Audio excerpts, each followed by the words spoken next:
कलयुग में तो केवल नाम ही आधार है जिससे इस संसार सागर से पार हो सकते हैं।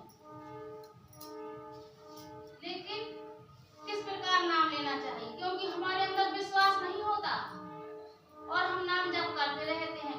सुख में तो हम नाम लेते नहीं और दुख आता है तो नाम लेते हैं। और जब दुख में नाम लेते हैं, मनोकामना हम भगवान से करते हैं, पूरी नहीं होती है तो नाम जप भी छोड़ देते हैं, क्योंकि हमारी को मनोकामना पूरी नहीं हुई। तो हमें सम रहना है, सुख में दुख में हमेशा विश्वास के साथ नाम लेते रहना है, क्योंकि इस संसार सागर में हमें धूप छाया दोनों ही मिलेगी, तो विश्वास हमें छोड़ना नहीं।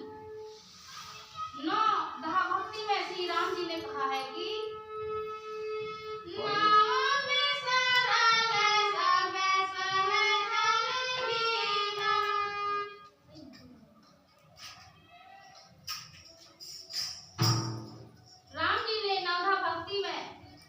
शबरी माता को बताया है कि नाम किस प्रकार से लेना है। नवा में साले साबे साले चले ही नाम में भरोसही है बरस ना दीना, माँ में भरोसही है बरस ना दीना। सब प्रकार के सरल सब छल सभी छलों से हमें दूर होकर भगवान के चरणों में हर प्रकार से भरोसा रखना है, राम राम जाप करते रहना है।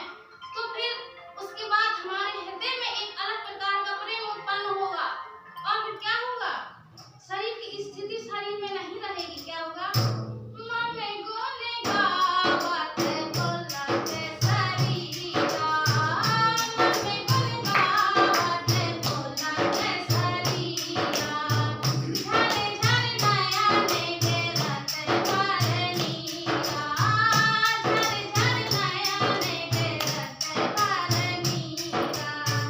जब पूर्ण विश्वास के साथ उस राम राम हम जाप करेंगे तो हमारा रोम रोम पुलकित हो जाएगा, मन में एक अलग प्रकार का आनंद उत्पन्न होगा और नयनों से आंसुओं की धार गिरने लगेगी।